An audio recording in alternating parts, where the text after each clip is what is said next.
Hello मित्रांनो, शाहिद आफ्रिदी हे नाव ऐकताच तुमच्या डोक्यामध्ये कोणता शब्द येतो? माझ्या तर डोक्यामध्ये एकच शब्द येतो.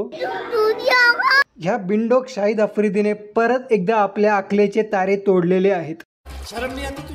शाहिद आफ्रिदी शिखर धवनला सडा हुआ अंडा असं म्हणाला आणि बरंच काही तो शिखर धवनला म्हणालेला आहे. आता नेमकी मॅटर काय आहे?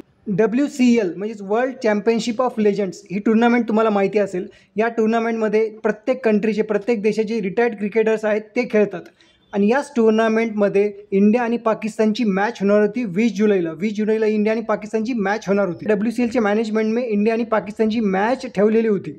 पण एक दिवस आधीच म्हणजे 19 जुलैला शिखर धवन, सुरेश रैना, इरफान पठाण, युसुफ पठाण आणि बरेचसे जे आपले प्लेयर्स आहेत जे खेळणार होते त्यांनी पाकिस्तानसोबत मॅच खेळण्यासाठी नकार दिला. त्यांनी डायरेक्ट त्या मॅचमधून माघार घेतली आणि याबाबतचं सगळ्यात पहिलं जे ट्विट होतं ते ट्विट शिखर धवनने केलं होतं. त्याने ट्विटमध्ये म्हटलं की देश सगळ्यात जास्त मोठा आहे, देश सगळ्या गोष्टींपेक्षा पुढे आहे, त्याच्यामुळे आम्ही ही मॅच खेळणार नाही. आणि ही मॅच कॅन्सल झाल्यामुळे शाहिद आफ्रिदीचे घोडे लागले. शाहिद आफ्रिदीला काही समजूच नाही लागले की काय बोलावं आणि त्याच्यामुळेच तो शिखर धवनला काहीही बोलू लागला. त्याने एक स्टेटमेंट दिलं की सगळ्याच गोष्टीमध्ये राजकारण आणलं नाही पाहिजे.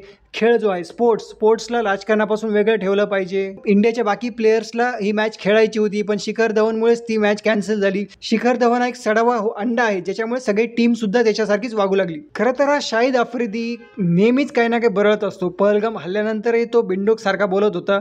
पहलगाम जो ऑपरेशन सिंदूर झालं, इंडियाने जो अटॅक केला होता पाकिस्तानवर, त्याच्यानंतरही तो काहीही बरळत होता. मित्रांनो, तुम्हाला जर 2 शब्द शाहिद आफ्रिदी सध्या जर बोलायचे असतील तर कमेंटमध्ये नक्कीच तुमचे 2 शब्द कमेंटमध्ये सांगा.